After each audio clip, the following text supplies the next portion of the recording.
तो आज हम वेनेजुएला के तेल को लेकर जो एक जबरदस्त रणनीतिक सत्ता संघर्ष चल रहा है उसे समझने जा रहे हैं। लेकिन एक बात साफ है, ये कहानी सिर्फ तेल की नहीं है, ये वैश्विक शक्ति के बदलते समीकरण की कहानी है। दुनिया को यही बताया गया कि ये सारे प्रतिबंध लोकतंत्र वापस लाने के लिए हैं। पर क्या सच में बात सिर्फ इतनी सी है? देखिए, कई पॉलिसी एक्सपर्ट्स एक कहीं ज्यादा गहरा और पेचीदा सवाल उठाते हैं। वो पूछते हैं कि क्या असली मकसद वेनेजुएला के उस विशाल ऊर्जा भंडार पर कब्जा करना है? चलिए आज इसी सवाल की तह तक जाते हैं। ठीक है, तो अपनी पड़ताल के पहले हिस्से में आते हैं।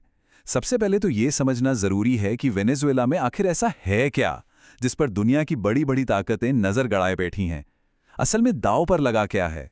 जरा इस नंबर पे गौर कीजिए, 303 अरब बैरल। जी हां, ये है वेनेजुएला का प्रमाणित तेल भंडार। और ये सिर्फ एक आंकड़ा नहीं है, असल में यही वो सबसे बड़ा इनाम है जिसके लिए ये पूरा का पूरा जियोपॉलिटिकल खेल खेला जा रहा है। अब देखिए, ये स्लाइड असली तस्वीर दिखाती है। वेनेजुएला के भंडार सऊदी अरब और कनाडा जैसे तेल के दिग्गजों को भी पीछे छोड़ देते हैं।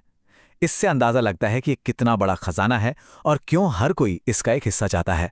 एक जमाना था जब वेनेजुएला का तेल बाजार अमेरिकी कंपनियों के लिए एक तरह से घरेलू मैदान जैसा हुआ करता था। उनका प्रोडक्शन, उनकी टेक्नोलॉजी और मुनाफे पर भी उनका ही दबदबा था, जिसने अमेरिका को इस क्षेत्र में एक बहुत मजबूत पकड़ दे रखी थी। लेकिन फिर कहानी में एक बहुत बड़ा मोड़ आया। अब बात करते हैं उन नए वैश्विक खिलाड़ियों की जिन्होंने मैदान में उतरकर खेल के नियमों को ही हमेशा के लिए बदल दिया।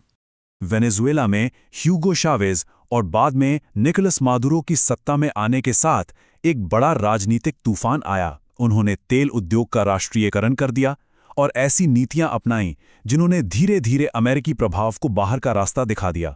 अमेरिका के जाने से जो जगह खाली हुई ना, उसे रूस और चीन ने बड़ी तेजी और होशियारी से भर दिया।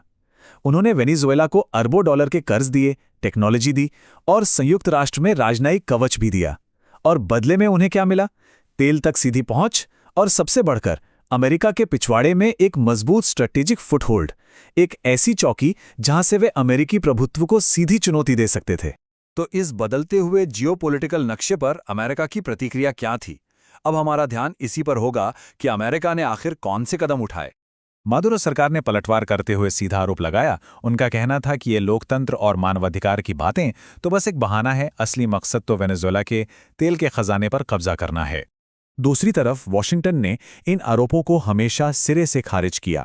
उनकी ऑफिशियल लाइन यही रही कि प्रतिबंधों का एक ही मकसद है, वेनेजुएला में लोकतंत्र की बहाली। तो यहाँ हमारे सामने दो बिल्कुल अलग अलग कहानियां हैं और सच कहीं बीच में छिपा है। इस गुत्थी को सुलझाने के लिए एक्सपर्ट्स एक लेंस का इस्तेमाल करते हैं जिसे कहते हैं एनर्जी जियोपॉलिटिक्स, यानी ऊर्जा भू राजनीति। ये सिद्धांत कहता है कि महाशक्तियों की विदेश नीति अक्सर इस बात से तय होती है कि दुनिया के ऊर्जा स्रोतों पर किसका नियंत्रण है। अगर हम ऊर्जा भू राजनीति के चश्मे से देखें तो वेनेजुएला में अमेरिकी दखल के पीछे एक सोची समझी 3 लेवल की स्ट्रैटेजी नजर आती है। आइए इस रणनीति को परत दर परत समझते हैं। अमेरिका के लिए 3 बड़े लक्ष्य थे।